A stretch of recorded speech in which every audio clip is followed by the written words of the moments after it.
오늘 하나님 말씀은 열왕기하 20장 전장을 제가 설교하는데요, 봉독에서 읽기는 1절부터 3절까지 먼저 보도록 하겠습니다. 그때 히스기야가 병들어 죽게 되매 아모스의 아들 선지자 이사야가 그에게 나와서 그에게 이르되 여호와의 말씀이 너는 집을 정리하라, 내가 죽고 살지 못하리라 하셨나이다. 히스기야가 낮을 벽으로 향하고 여호와께 기도하여 이르되 여호와여, 구하오니 내가 진실과 전심으로 주 앞에 행하며 주께서 보시기에 선하게 행한 것을 기억하옵소서 하고 히스기야가 심히 통곡하더라. 아멘. 오늘은 유다 왕 중에 히스기야 왕에 대해서 보려고 합니다. 그의 아버지 아하스에 이어서 25살 때에 히스기야가 왕이 됩니다. 그리고 29년간 이 유다 땅을 다스리는 왕이 됩니다. 그런데 이 히스기야 왕은 역대 왕들 중에서 몇 안 되는 굉장히 좋은 왕이었습니다. 그래서 역대 기자는 역대하 29장 2절에 그를 이렇게 평가합니다. 히스기야가 그의 조상 다윗의 모든 행실과 같이 여호와 보시기에 정직하게 행하였다라고 그를 평가를 내리고 있고요. 또 열왕기 기자는 좀 더 길게 그를 칭찬합니다. 열왕기하 18장 5절에 보면 히스기야가 이스라엘 하나님 여호와를 의지하였는데 그의 전후 유다와 여러 왕 중에 그러한 자가 없었으니 곧 그가 여호와께 연합하여 그에게서 떠나지 아니하고 여호와께서 모세에게 명령하신 계명을 지켰더라. 그뿐 아니라 7절에 보면 여호와께서 그와 함께 하심에 그가 어디로 가든지 형통하였더라. 저가 아수르 왕을 배반하고 섬기지 아니하였다라고 히스기야 왕이 얼마나 좋은 왕인가를 우리에게 설명해 주고 있습니다. 그런데 그런 왕인데, 그런 히스기야 왕이 40이 되기 전에 약 39살 때 그는 병들어 죽게 되었습니다. 그래서 선지자 이사야가 히스기야 왕에게 와서 그가 죽을 것이라는 것을 통보를 해 줍니다. 그게 오늘 우리가 읽었던 1절이죠. 그렇죠? 그때 히스기야가 병들어 죽게 되매 아모스의 아들 선지자 이사야가 그에게 나와서 그에게 이르되 여호와의 말씀이 너의 집을 정리하라, 왜냐하면 죽을 거니까 내가 죽고 살지 못하리라 하셨나이다 라고 정확하게 그가 죽을 것이다 라는 것을 예언을 해 줍니다. 그리고 이사야는 그 말을 하고 이제 나갑니다. 나가자마자 히스기야 왕이 무엇을 하느냐 하면 기도를 합니다. 2절에 보면 히스기야가 낮을 얼굴을 벽으로 향하고 여호와께 기도하여 이르되 여호와여, 구하오니 내가 진실과 전심으로 주 앞에 행하며 주께서 보시기에 선하게 행한 것을 기억합사 하고 히스기야가 심히 통곡하더라. 이렇게 하나님 앞에 기도를 올립니다. 그런데 하나님께서는 그 기도를 바로 응답해 주시고 바로 다시 가던 이사야를 다시 불러드립니다. 그래서 4절에 보면 이사야가 성읍 가운데까지도 이르기 전에 여호와의 말씀이 그에게 임하여 이르시되, 그렇죠? 너는 돌아가서 내 백성의 주권자 히스기야에게 이르기를 왕의 조상 다윗의 하나님 여호와의 말씀이 내가 내 기도를 들었고 내 눈물을 보았노라 라고 말하면서 내가 너를 낫게 하리니 내가 3일 만에 여호와의 성전에 올라가겠고 라는 이 말을 이사야 선지자에게 가서 전하라고 얘기합니다. 그러니까 병이 낫는다라는 말씀을 해주시는 거죠. 바로 응답하셨어요. 그뿐 아니라 6절에 보면 이 약속을 더 물어주십니다. 내가 내 날에 15년을 더할 것이다. 15년을 더 살 것이다. 그뿐 아니라 내가 너와 이 성을 아수르 왕의 손에서 구원하고 하고 또 내가 나를 위하여 내 종 다윗을 위함으로 이 성을 보호하리라 라고 하나님이 건강의 약속, 15년의 건강의 약속뿐만 아니라 지켜주시겠다는 그 약속을 덤으로 해주십니다. 이 모든 것이 바로 히스기야의 기도를 통해서 하나님께서 약속해 주시는 부분입니다. 그래서 이사야가 히스기야 왕에게 이런 말을 전하죠. 7절에 보면 이사야가 이르되 무화과 반죽을 가져오라 하며 무리가 가져다가 그 상처에 놓으니 나으니라. 그렇죠? 이사야가 그 상처를 치유해 줬어요. 그런데 히스기야가 이사야에게 이런 얘기를 합니다. 8절에 여호와께서 나를 낫게 하시고 3일 만에 여호와의 성전에 올라가게 하실 무슨 징조가 있나이까? 무슨 얘기예요? 이게 완전히 나았다라는 무슨 증표를 달라는 거예요. 증거를 달라는 거죠. 그리고 3일 만에 내가 이제 온몸이 회복되어져서 건강해져서 성전에 올라갈 수 있는 것. 왜냐하면 지금은 거동도 불편한 거예요. 힘도 없어요. 그 상처는 치유받았을지 모르지만 그가 힘이 없기 때문에 증거를 요구를 합니다. 그랬을 때 증거를 제시해 주시죠. 9절에 보니까 이사야가 이르되 여호와께서 하신 말씀을 응하게 하실 일에 대하여 여러 여호와께로부터 왕에게 한 징표가 이 말이이다. 해 그림자가 10도를 나아가실 것이냐 아니면 10도를 물러갈 것이냐. 히스기야에게 초이스를 줘요. 뭘 원합니까? 해가 좀 더 빨리 앞으로 가는 걸 원하세요? 아니면 뒤로 빠꾸 하는 걸 원하십니까? 라고 했을 때 히스기야가 가만 생각해 보니까 앞으로 빨리 가는 거는 쉬울 것 같거든요. 그래서 히스기야가 뭘 얘기합니까? 히스기야가 대답하되 그림자가 10도를 나아가기는 쉬우니 그리할 것이 아니라 10도가 뒤로 물러가게 해달라고 요청을 합니다.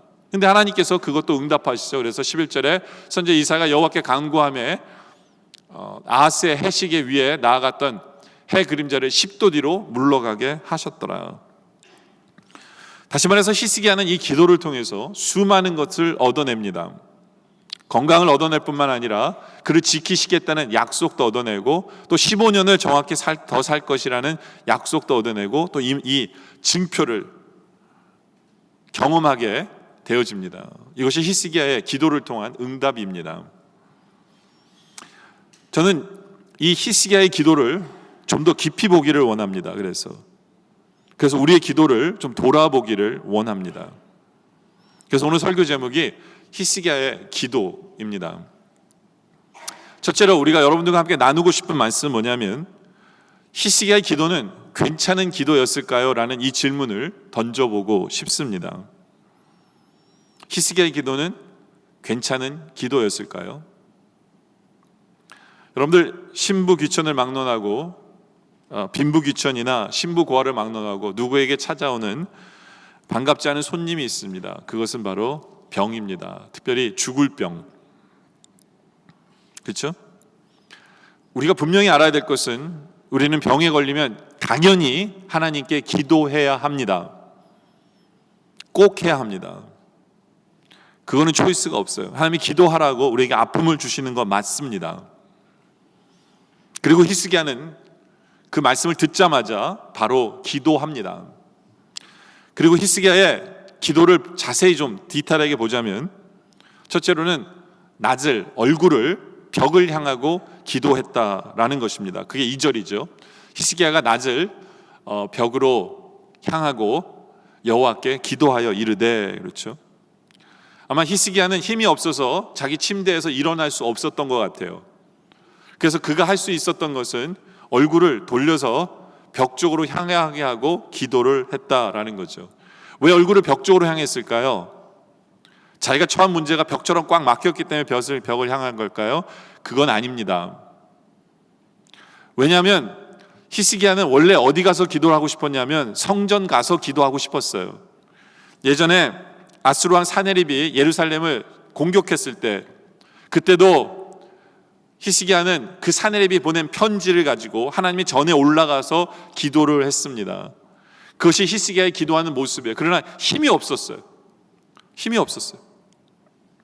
그래서 오직 그가 할 수 있는 것은 뭐냐면 머리를 성전을 향해서 돌려서 기도하는 거였어요. 근데 하필 거기 벽이 있었을 뿐입니다.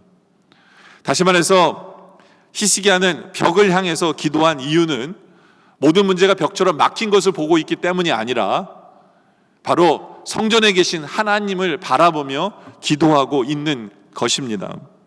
우리의 기도도 마찬가지예요. 문제만을 바라보며 우리가 기도하는 것이 아니라 바로 역사하시는 하나님을 바라보며 기도해야 되는 것. 그것이 우리의 모습입니다. 하나님을 바라보며 그 믿음의 눈으로 하나님을 바라보며 기도하는 것. 포기하지 아니하고 절망과 아픔 속에서도 포기하지 않고 하나님 앞에 기도하는 것. 하나님께 전심전력으로 기도하는 것 우리는 배워야 합니다. 또 히스기야 왕의 기도는 자신의 삶을 고백하는 기도를 드립니다.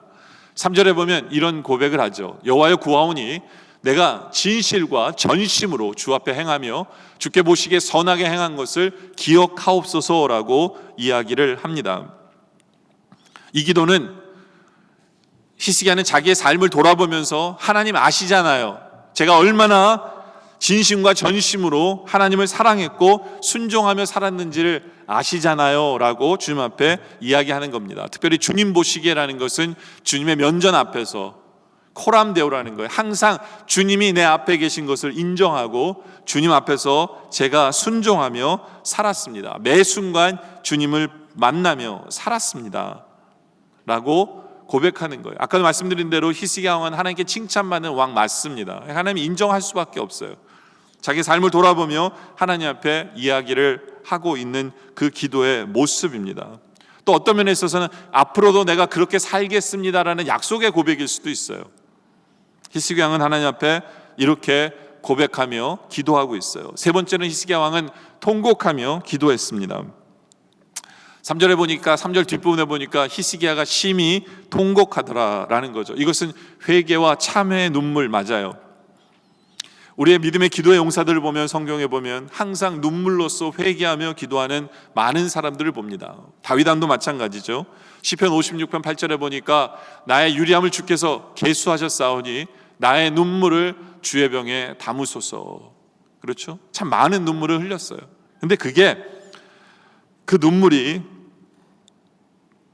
그냥 넋두리가 아니었어요. 한탄의 눈물이 아니에요. 하나님 앞에 회개하는 눈물이었어요. 그리고 하나님은 그 눈물을 기억하세요. 기억하세요. 바로 이 눈물을 통해서 하나님께서는 그의 기도를 응답하셨어요. 그래서 5절에 보면 하나님께서 왜 기도를 응답하셨는지에 대한 설명이 나오죠. 그렇죠? 5절 중간도 보면 다윗의 하나님 여호와의 말씀이 내가 내 기도를 들었대요. 왜요? 내 눈물을 보았기 때문에. 내 눈물을 통해서, 우리의 눈물을 통해서 하나님께서는 우리의 기도를 응답하십니다. 근데 그 눈물은 넋두리가 아니라 회개의 기도예요. 회개의 기도.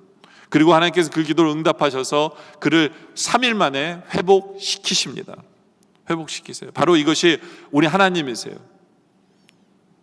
시편 50편 15절에 나온 말씀처럼 우리가 환난 날에 하나님을 부르라 내가 너를 건지리라. 이것이 우리 하나님이세요. 환난 날에 우리는 기도해야 되고 하나님 우리를 건지시는 분 맞아요. 그리고 내가 나를 영화롭게 하리로다. 하나님의 영광을 드러내십니다.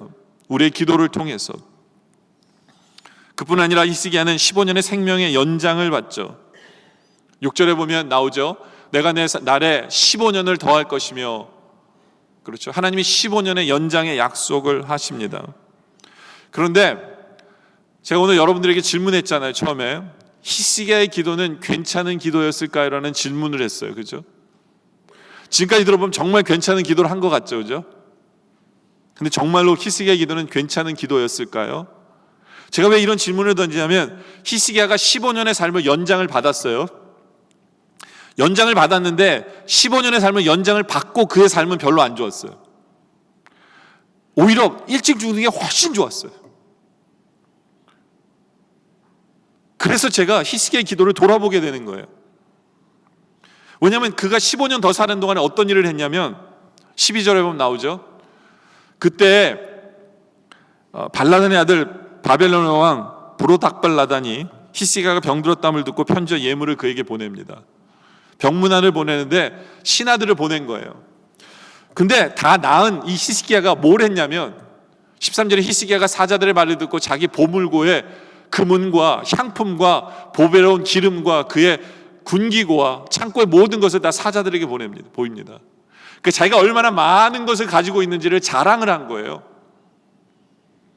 그리고 왕궁과 그의 나라에 있는 모든 것 중에서 히스기야가 그에게 보이지 아니하는 것이 없더라. 그러니까 자기가 얼마나 많이 가졌는지를 자기 자랑한 거예요.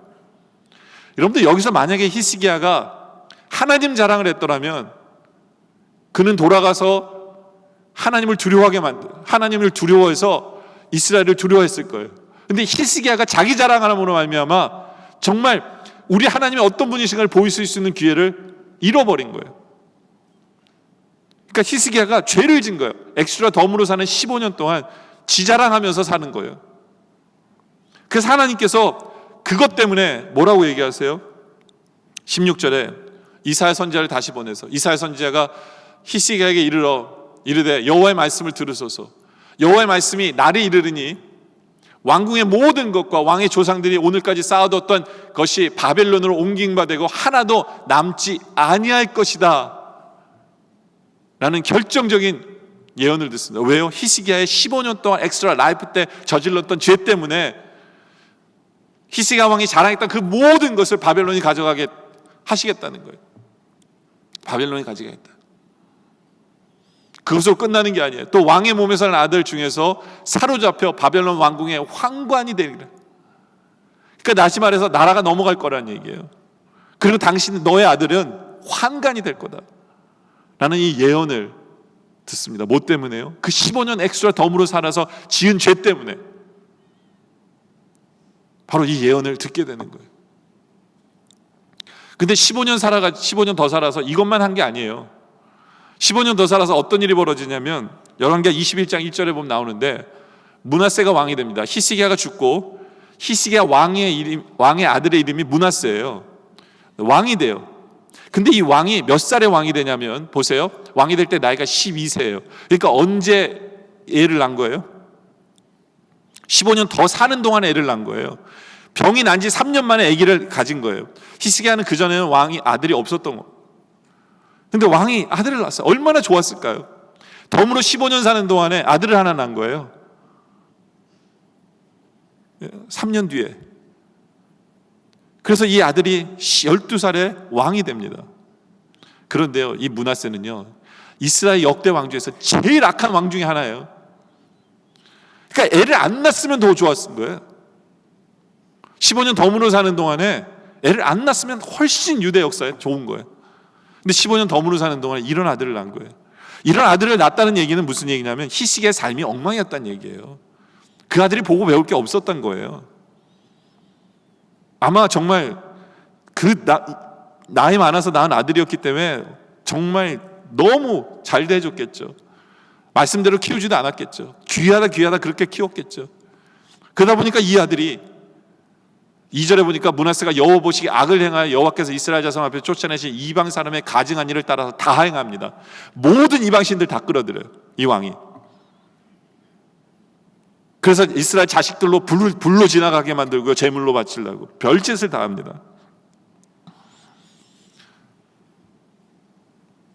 여러분들, 히스기야는 기도 응답을 통해서 15년이라는 삶을 덤으로 받았어요. 근데 그의 인생의 15년은 없는 게 더 좋았어요. 없는 게 좋았어요. 그러다 보니까 히스기야의 기도에 문제가 없었을까라는 것을 보게 돼요. 이 질문을 하게 되는 거예요. 우리가 이 히스기야에서 통해서 기도의 문제가 뭐였을까를 보려고 하는 거예요. 그건 뭐냐면 히스기야는 기도라는 것은 하나님과 관계를 맺는 것이라는 것을 생각하지 않았어요. 히스기야는 기도를 통해서 자신의 기도가 응답받는 것만을 생각하는 사람이었어요. 이것이 히스기야의 기도의 문제입니다. 이런 얘기가 있어요. 평생을 독신으로 사신 할아버지에게 동네 꼬매들이 찾아와서 재밌는 이야기를 해달라고 합니다. 그러니까 이 할아버지가 자신의 옛날 이야기를 해요. 자기가 왜 독신으로 살게 되었는가를 이야기를 합니다. 한 남자와 한 여자가 무척 사랑했단다. 그런데 그 남자는 그 여자에게 결혼하자고 청혼을 했어. 그러자 이 여자가 그런 얘기를 했대요. 2마리의 말은 필요 없고 5마리 소를 가져오면 결혼하겠다라고 이야기를 했습니다. 근데 이 할아버지가 그 여인의 말을 이해를 잘 못했어요. 2마리의 말? 5마리의 소? 그리고는 이 할아버지가 그 뜻을 몰라 결혼하지 못하고 홀로 50년을 보낸 거예요.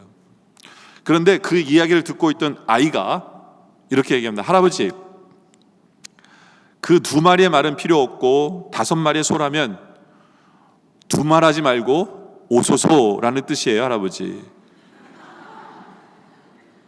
그러니까 2말 오소. 그러니까 할아버지가 그 얘기를 듣고 눈물을 흘렸대요.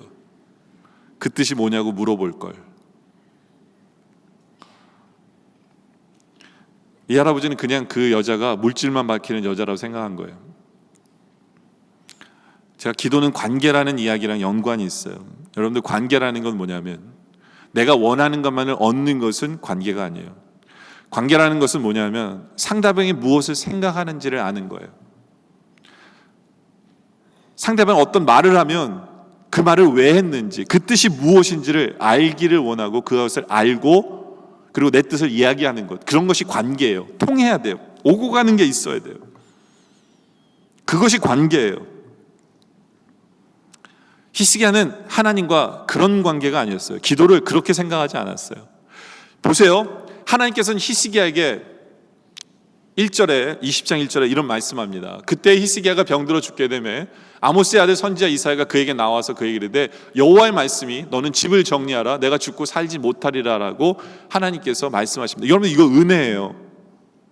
많은 사람들은 자기가 죽을지 모르고 살아요. 그리고 바득바득 살려고 하다가 그리고 죽어요. 그래서 죽을 준비도 제대로 못하고 죽습니다. 근데 하나님은 히스기야를 사랑하시기 때문에 선지자를 직접 보내셔서 말씀해 주세요. 너 준비해, 이제 죽을 거야. 준비해. 이건 하나님의 은혜예요.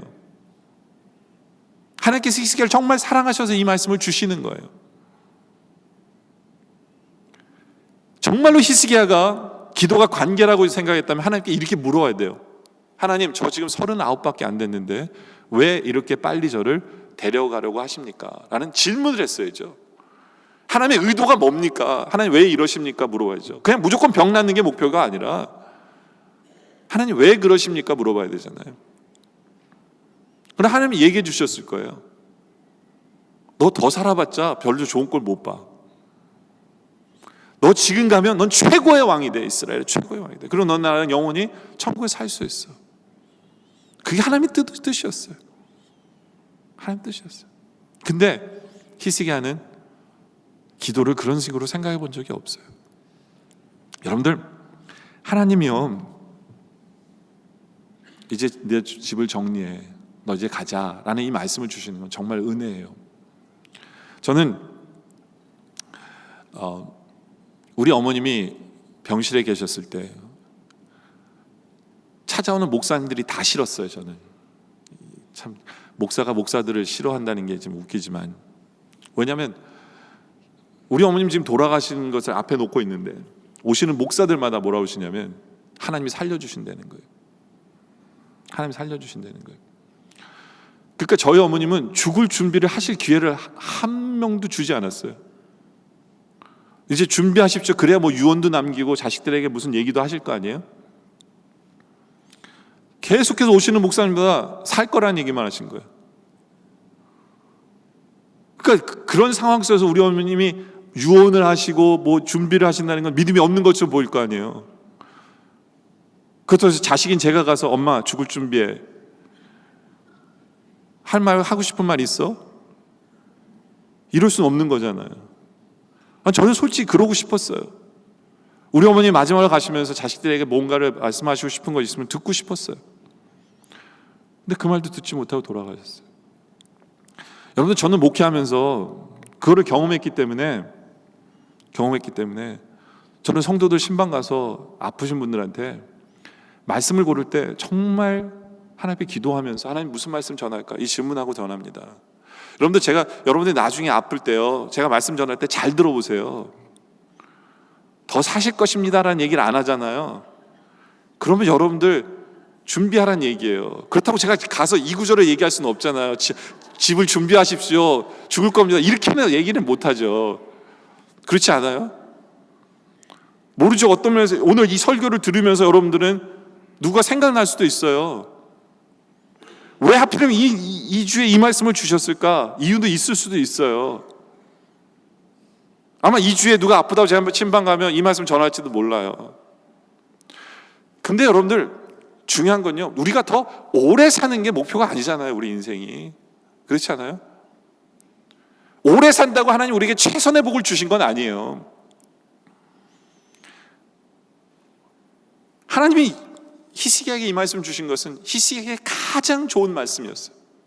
히스기야 인생에서 정말 이 말씀대로 주님 감사합니다 하고 했다면 이 이스라엘의 역사 속에요, 정말 히스기야만한 왕은 없어요. 다윗 왕도 죄 짓고 막 그러잖아요. 히스기야는 이때까지요, 정말 기가 막힌 왕이었어요. 하나님이 그걸 원하셨던 거예요. 그래서 같이 가자, 같이 살자, 그런 거예요. 근데 히스기야는 하나님 앞에 왜 나를 데려가십니까? 라는 질문도 안 하고요, 알고 싶지도 않았어요. 그냥 히스기야는 기도를 통해서 사는 것만이 가장 좋은 거라고 착각한 거예요. 그래서 하나님 앞에 이런 식으로 기도합니다. 그게 아까 말한 두 번째 포인트인데요, 3절의 얘기죠. 여호와여 구하오니 내가 진실과 전심으로 주 앞에 행하며 주께서 보시기에 선하게 행하신 것을 기억하옵소서. 이게요, 여러분들 기도할 때 히스기야 첫 번째, 세 번째 포인트는 우리 기도에 꼭 필요해요. 그런데 두 번째 포인트를 얘기할 때는 조심하셔야 돼요. 이건 하나님을 협박하는 거예요. 하나님, 내가 이제껏 주를 위해서 이렇게 살았는데 주님 지금 응답 안 하시면 It's unfair, 이런 얘기예요. 하나님 응답해 주셔야 된다고 하나님 몰고 가는 거예요. 그러면 하나님은요, 그 얘기를 들어주실 수밖에 없게 되는 거예요. 왜 안 들어주시면 어떻게 돼요? 히스기야가 이제껏 산 거를 하나님은 인정 안 하게 되는 거예요. 그리고 히스기야가 그렇게 나왔는데 응답 안 하시면 하나님이 능력 없으신 것처럼 보이게 만드는 거예요. 지금 히스기야가 하나님의 기도를 통해서 하나님이 그렇게 몰고 간 거예요. 히스기야는 하나님 말씀 주셨을 때 하나님 감사합니다, 준비합니다, 이렇게 미리 말씀해 주시면 감사합니다, 이랬어야 돼요. 히스기야는 그렇지 못했어요. 거기다 히스기야는 하나님이 치료해 주셨다는 얘기를 들으니까 이게 긴가민가 하거든요. 이제 하나님 앞에 뭐까지 요구해요? 증표까지 요구합니다. 증표를 주세요. 근데 우리 하나님은요, 히스기야 믿음이 없는 자라고 책망하지 않으셔요. 그래, 죽게 한 거예요.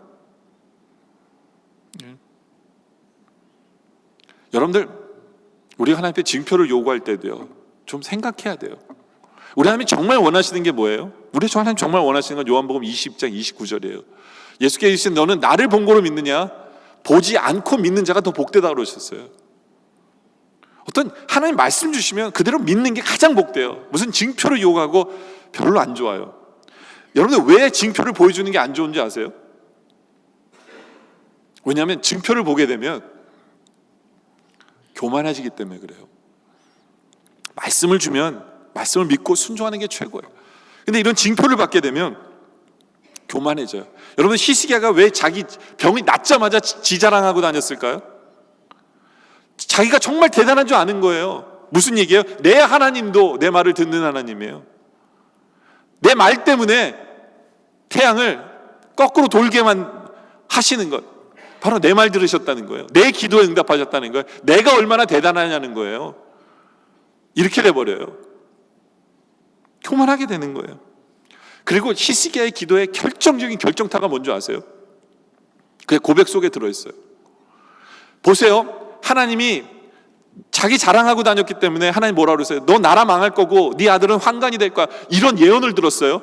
그렇다면 왕이라면 뭐라고 대답해야 될까요? 아니, 정말 자복하고 회개해야 되잖아요. 근데 뭐라고 얘기했냐면 19절에 히스기야가 이렇게 얘기해요. 그 예언을 듣고 뭐라 하냐면, 히스기야가 이사야에게 이르되 당신의 전한 바 여호와의 말씀이 선하나이다. 갑자기 웬, 아니 너 죽을 준비했을 때 이 얘기를 했어야 돼요. 하나님 말씀이 선하나이다 이랬어야 돼요. 근데 나라가 망하고 자기 아들이 환관된다는데 하나님 말씀이 선하대요. 그래서 뒤에 나온 얘기가 더 히트해요. 뭐라고 하는지 아세요? 이르되 만일 내가 사는 날에 태평과 진실이 있을진데 어찌 선하지 않아. 그러니까 지만 편하면 된다는 얘기예요. 내가 사는 날 동안에는 그 일 안 이루어지면 그게 선하다는 얘기예요. 정말 이기적인 왕이에요. 이런 이기적인 마인드로 그의 기도도 그렇게 한 거예요. 그의 기도가 왜 어떤 마음으로 기도했는지가 다 드러나는 거예요. 여러분들, 우리가 하나님 앞에 기도할 때요, 우리의 기도가 정말 나 중심, 내 일이 해결되고 내 문제가 해결되고 내 기도에 응답해 주셔야 되고 하는 그 기도가 변화돼야 돼요. 여러분들, 우리가 선교적 교회인 선교적 교회라고 얘기하는데 그게 바로 뭐냐면요, 기도도 변화가 되는 거예요. 하나님이 먼저, 하나님 나라가 먼저, 하나님의 교회가 먼저, 이렇게 되면요, 하나님 영광이 먼저, 이렇게 되면 우리의 기도를 통해서 내 기도 이러지 않아요.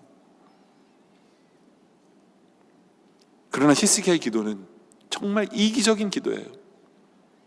그냥 내 병이 나야 되는 거예요. 무조건 내 병이 나야 되는 거예요. 무조건. 하나님 앞에 무슨 협박을 해서든지 하나님 내 의를 내세우든지 하든지 하나님 내 기도 들어주셔야 돼. 근데 우리 하나님은요, 미래를 아시잖아요. 얘 15년 더 살게 함으로 해서 얘가 죄밖에 못 질 걸 아실 거 아니에요. 근데 왜 응답하셨을까요? 왜 응답하셨을까요? 왜냐하면 우리가 하나님 앞에 강권해서 기도하잖아요. 그러면 그게 죄가 안 되면, 더 사는 게 죄가 아니면, 더 살고 싶다라고 얘기하는 것이 죄가 아니면 응답해 주시는 거예요. 그렇기 때문에 우리가 더 기도할 때 조심해야 되는 이유가 거기 있는 거예요. 우리 하나님은 이미 우리에게 가장 좋은 길을 예비해 놓으시고 그 길로 지금 인도하고 계세요. 우리의 기도의 내용은 그 하나님의 뜻을 알고 싶어야죠. 하나님의 뜻을 바꾸길 원하는 모습은 안 좋다라는 얘기예요.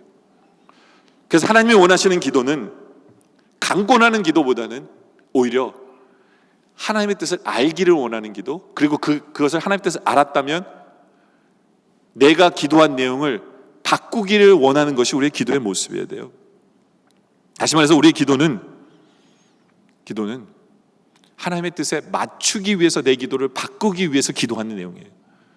그렇기 때문에 그러기 위해서 우리는 기도하는 거예요. 그러기 위해서. 그것이 기도의 목적임을 알아야 돼요. 여러분들, 우리 하나님께서는 우리가 강권하면 들어주세요. 우리가 그것을 기억해야 돼요. 근데 그게 굳이 좋은 길이 아니에요. 그래도 허락하세요. 가장 좋은 예가 발람의 케이스예요. 발람.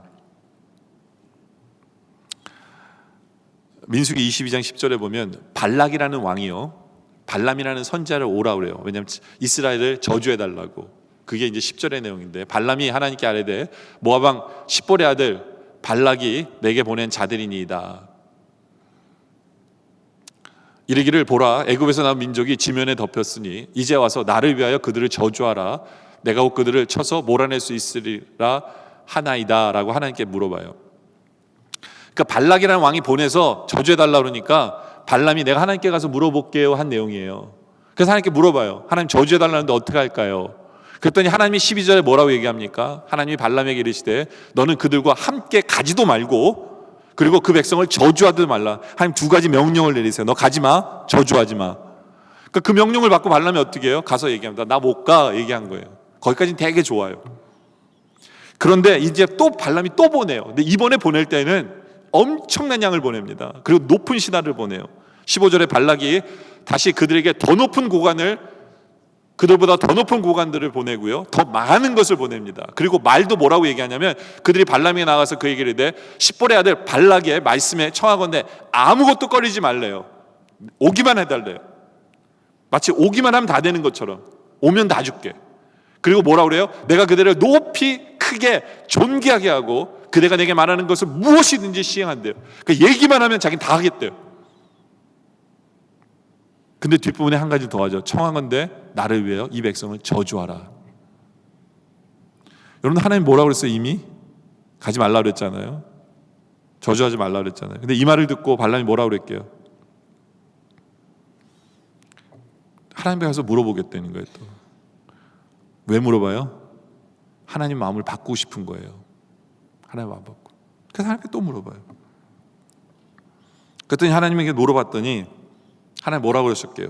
19절에 보니까 그런즉 이제 너희도 이 밤에 여기서 유숙하라. 여호와께서 내게 무슨 말씀을 더 하시는지 알아보리라. 가서 갔어요. 그랬더니 20절에 밤에 하나님이 발람에게 임하여 이르시되 그 사람들이 너를 부르러 왔거든 일어나 함께 가라 라고 얘기하세요. 아니, 처음에 가지 말라고 해서 왜 가라고 그러세요? 왜 가라고 그러셨을까요? 왜 하나님 이랬다 저랬다 하실까요? 왜냐하면 하나님이 가지 말라고 그래도 발람은 이미 정했어요. 가기로. 기도는 겉모양으로 한 거예요. 그러니까 하나님이 가지 말라고 그러면 이제는 발람이 무슨 죄까지 짓는 거예요? 불순종하는 죄까지 짓는 거잖아요. 가는 게 죄가 아니에요. 죄는 뭐예요? 가서 저주하는 게 죄예요. 그러니까 하나님이 그래서 가라고 그런 거예요. 그 대신에 너 내 말 잘 들어야 돼. 신신당부하시는 거예요. 그러니까 이게 우리 하나님이세요. 우리 하나님은 우리가 하나님 앞에서 하나님이 하지 말란 걸 우리가 굳이 하고 싶다 그러고 하나님 이래도 돼요 그러면 그게 죄가 아니면 그래 가 이렇게 해주세요. 그냥 안 그래도 갈 거니까. 거기다 한 가지 더 죄를 더할 거니까. 그게 우리 하나님이에요. 근데 발람이 가가지고 그 인생 속에서 그거 가서 그 인생이 망친 거예요. 예. 여러분들, 우리도 그럴 수 있다는 거예요. 우리 하나님께서는 우리가 기억해야 되는 것은 우리에게 최고의 길을 이미 준비해 놓으셨어요. 그리고 우리를 그 길로 인도하고 계세요. 우리는 그 뜻을 알길 원해야 돼요. 내 뜻을 고집하는 게 아니에요. 하나님이 이미 정해놓으신 그 노선에서 돌아가기를 원해서는 안 돼요. 기도는 왜 합니까? 하나님의 뜻을 알기 위해서요. 기도는 왜 해요? 내가 지금 주장하는 그 뜻을 저버리고 하나님 원하신 그 뜻으로 가기 위해서. 그래서 기도하는 거예요. 하나님 뜻에 맞추어진 기도를 하기 위해서. 이것이 우리의 기도의 모습이기를 원합니다. 또 두 번째로 우리가 보기를 원하는 것은 응답해 주시는 하나님의 마음을 우리는 알고 있냐는 것을 질문해 보고 싶어요. 제가 무슨 얘기를 하냐면, 히스기야는 15년 더 살고 하나님이 그에게 저주의 명령을 내린 것을 경험한 후에 하나님 나를 15년을 더 살게 해주셔서 감사합니다 이랬을까요? 아니면 왜 괜히 15년 살게 해줘가지고 내 인생을 이렇게 꼬이게 만들었을까? 이랬을까요? 보세요. 우리 하나님이 히스기야에게 정말 놀라운 일을 행하셨어요. 그게 뭡니까? 죽을 사람을 살려주셨고요, 15년을 연장시켜줬어요. 그게 첫 번째예요. 두 번째는 뭐냐면 그가 징표를 보여달라 그래서 해가 뒤로 물러가는, 10도 물러가는 일을 하나님이 행하셨어요. 네. 하나님이 그런 엄청난 일을 행하셨습니다. 여러분들, 우리는 이런 질문을 할 수 있어요. 왜 하나님은 그런 엄청난 일을 히스기야에게 행해 주셨을까? 물론 히스기야가 요구해서예요. 중요한 것은 히스기야를 사랑하기 때문에 그래요. 사랑하기 때문에. 히스기야의 믿음을 흔들리지 않게 하기 위해서. 그런데요, 여러분들, 우리 생각에는 하나님이 태양을 10도를 뒤로 깎으러 가게 함, 그게 엄청난 거라고 우리는 생각하시죠, 그죠? 그런데 솔직히 우리 하나님에게 있어서는 그게 그렇게 큰 일은 아니에요. 온 우주 만물을 창조하신 우리 하나님에게 있어서는요, 하나님 마음이에요. 하나님 하실 일 언제든지 하세요. 그건 절대로 어려운 일이 아니에요. 어려운 일이 아니에요. 우리는 와 이럴지 모르지만 그 웨스트민스터 신앙고백 그 5장 3에 보면 하나님의 섭리에 대한 이런 얘기를 해요. 하나님께서는 그의 일반적 섭리에 있어서 여러 가지 방법들을 사용하신다. 그러나 그런 방법들 없이도 그런 방법들을 또 넘어서도, 그리고 그런 방법들을 거슬러서도 우리 하나님은 언제든지 기뻐하시는 대로 자유롭게 행하시는 것이 우리 하나님. 그러니까 우리 하나님은 못하실 게 없으세요. 예. 못하실 게 없어요. 그러니까 우리 하나님은 그래? 그렇게 해줄게. 내가 너를 사랑하니까 해줄게. 나중에는 히스기야가 솔직히 그랬을지 몰라. 괜히 하나님 그래가지고 나 교만하게 만들어서 내가 뭐예요 이거. 이렇게 하나님이 짜증낼 수도 있어요. 그게 인간이에요. 그게 인간이에요. 근데 하나님은요, 여러분들 그거 아세요? 우리에게 더 놀라운 일을 행하신 거 아세요? 태양을 뒤로 간 게 아무것도 아니에요. 정말로 이해할 수 없는 것은 뭐냐면, 정말 엄청난 일을 행하신 건 뭐냐면 바로 하나님의 아들 독생자 예수 그리스도를 이 땅에 보내신 건 정말 엄청난 거예요. 우리 하나님에게 있어서 그건 정말 어려운 일이에요. 그리고 그 독생자 예수 그리스도께서 이 땅에서 온갖 고난 당하시고 나의 죄 때문에 십자가 지시고 온갖 멸시당하시고 죽으신 그 사건은, 그것은 기적 중의 기적이에요. 우리가 이해할 수 없는 사건이에요. 그것이 우리가 받은 은혜예요. 히스기야가 받은 은혜는 어떻게, 그거는 비교가 안 되는 은혜를 우리는 받은 거예요. 여러분들, 예수님의 비유 중에 한 마리 잃어버린 양의 비유가 나오죠. 10마리 테이크하고 있는데 한 마리가 없어지니까 9마리 내버려두고 한 마리 양 찾아가잖아요. 저는요, 죽었다 깨나도 그 짓은 안 합니다. 99마리 양은 어떡하고요? 이제 여기서 더 잃어버리면 안 되는 거지. 그 한 마리 찾으러 안 가요. 근데 그것을 찾으러 가시는 것이 우리 하나님이래잖아요. 또 이해되는 안 되는 비유가 뭔지 아세요? 제가 코인이 10개가 있었는데 하나를 잃어버려서 불 다 켜가지고 막 찾았는데 찾았어요. 물론 9개는 잃어버릴 염려가 있으니까 찾아도 돼요. 전 찾을 거예요. 근데 이해가 안 되는 게 뭔지 아세요? 그 하나 찾아가지고 동네 사람들 다 불러서 잔치해가지고 그 하나보다 더 쓴 거예요. 전 그게 이해가 안 돼요. 여러분 같으면 그러실 거예요?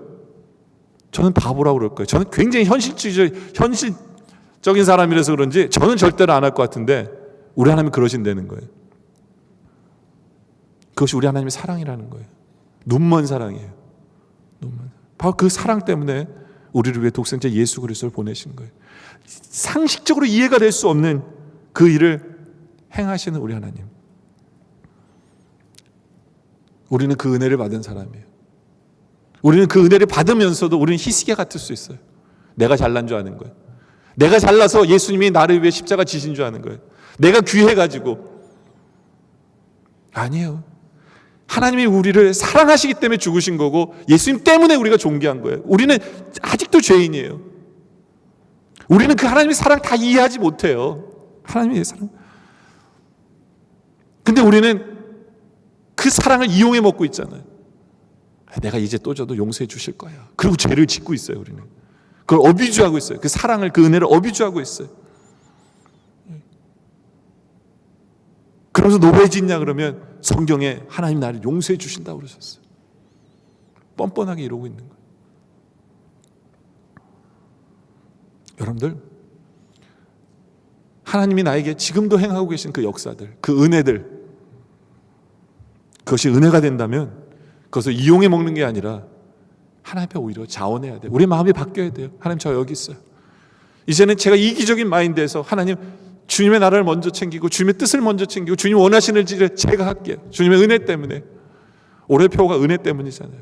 주님의 은혜 때문에 우리는 더 주님 앞에 엎드려야 돼요. 주님의 은혜 때문에 우리는 주님을 자랑해야 돼요. 내가 잘난 줄 아는 게 착각하는 게 아니라 주님의 은혜 때문에 우리는 절대적으로 주님의 말씀에 순종해야 돼요. 주님의 은혜 때문에 우리는 더 많은 증표를, 기적을 요구하는 것이 아니라 믿음으로 주님, 제가 하겠습니다. 주님, 제가 할게요. 주님, 제가 주를 위해서 뭘 할까요? 이것이 우리의 모습이어야 돼요. 이것이 우리의 모습이기를 원합니다. 이제 말씀에 결론을 내리죠. 오늘 우리가 부릴 찬송이 우리가 잘 아는 하나님의 은혜로예요. 설교 준비를 하면서 이 찬송이 저에게는 굉장히 큰 은혜가 되더라고요. 우리 찬양 가사를 한번 보면 하나님의 은혜로 이 쓸데없는 자, 그 바로 우리잖아요. 은혜를 받은 이 쓸데없는 우리들. 그런데 왜 구속하여 주는지 알 수 없도다. 맞아요. 왜 하나님 우리를 구원하셨을까요? 왜 자녀 삼아 주셨을까요? 여러분들 다 아세요? 그 하나님의 뜻을 다 아세요? 우리는 몰라요. 그럴 때 우리 기도해야 돼요. 하나님, 왜 우리를 나같이 쓸데없는 자를 구원해 주셨어요? 저 어떻게 살기를 원하십니까? 하나님, 저를 향해 갖고 계시는 그 비전이 뭐고 뜻이 뭐예요? 기도해. 그래서 기도하는 거예요. 뭐를 이루어 달라는 게 아니라 알기 위해서. 2절도 마찬가지예요. 우리는 모르는 것 투성이에요. 여기 보면 왜 내게 굳센 믿음과 또 복음 주셔서 내 마음이 항상 편한지 나는 알 수 없어요. 왜 우리에게 평안을 주는지도 알 수 없어요. 왜? 물론 여기서 걸리는 게 있을지 몰라요. 굳센 믿음, 난 저것도 없으니까 뭐 저것도 모르겠어. 왜 나에게 굳센 믿음을 안 주시는지도 모르겠어. 이럴지도 모르지만, 네. 3절도 마찬가지예요. 왜? 3절 볼까요? 왜 내게 성령 주셔서. 지금 내 안에 성령이 뭐 하고 계시는지도 잘 모르는 거 아니에요? 네. 왜 성령을 나에게 주셨는지 우리는 잘 모르요. 그렇기 때문에 계속 우리는 기도를 통해서 물어봐야 돼요. 4번째도 4절도 마찬가지. 우리는 모르는 것 투성이에요. 그런데 우리가 확실히 하나 아는 게 있어요. 그게 후렴이죠. 후렴에 뭐라 그래요? 내가 믿고 또 의지하는 것은 함은 내 모든 형편을, 내 모든 걸 다 알고 계신 그 주님께서 우리는 흔들리지 않고 확신하는 게 뭐예요? 그 다음 절에 보면 늘 보호해 주실 걸 나는 확신해. 우리 하나님이 나에게 최고의 길을 준비해 놓으시고 그 길로 인도하시고 우리를 보호해 주시는, 우리는 그 믿음이 있어요. 그때 우리는 기도하는 거예요. 주님의 그 뜻을 알아서 우리는 그 길로 가길 원해서. 주의 뜻을 바꾸기 위해서가 아니라 우리에게 최고의 길을 준비해 놓으시고 우리를 그 길로 인도하기 원하는 그 뜻대로 우리가 살기 위해서 기도하고, 그리고 그것을 준비해 놓으신 그 은혜 때문에 우리가 자원해서 주님, 내가 여기 있습니다. 그것을 은혜로 알기에, 그 은혜를 어비주하는 것이 아니라 이용해 먹는 것이 아니라 은혜 때문에 주님의 뜻을 더 이루고 싶고 주님의 뜻을 더 순종하고 싶은 그 마음으로 나아가는 것, 그것이 바로 우리의 모습이기를 주님의 이름으로 축원합니다. 기도드리겠습니다.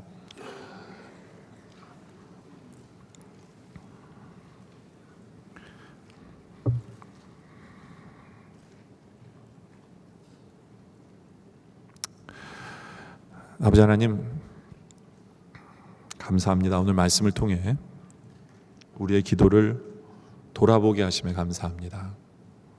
우리의 기도가 너무 이기주의였고 나만을 위했고 내 뜻만을 이루어달라고 하나님 앞에 아뢰던 우리의 모습을 이제 바꾸기를 원합니다. 왜냐하면 우리 하나님은 우리를 가장 잘 아시고 우리에게 가장 좋은 길로 예배해 놓으신 하나님이시기에 우리가 오히려 기도하면서 하나님의 뜻을 알기를 위해서 기도합니다. 또 그 뜻을 알았다면 주님의 은혜 때문에 이제는 순종하길 원하고 더 하나님의 나라와 하나님의 영광과 하나님의 교회와 하나님의 뜻, 그것이 나의 우선순위가 돼서 우리가 자원해서 주님 내가 여기 있습니다, 주님 나를 써주시고 내가 그 길로 나아가길 원합니다 하는 이 모습이 우리에게 있게 하여 주시옵소서.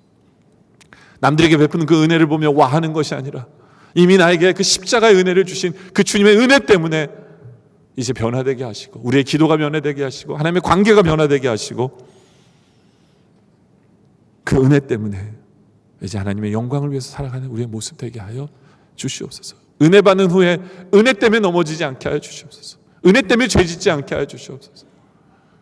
은혜 때문에 하나님께 영광 돌리며 살아가게 하여 주시옵소서. 감사드리며 예수님의 이름으로 기도드립니다.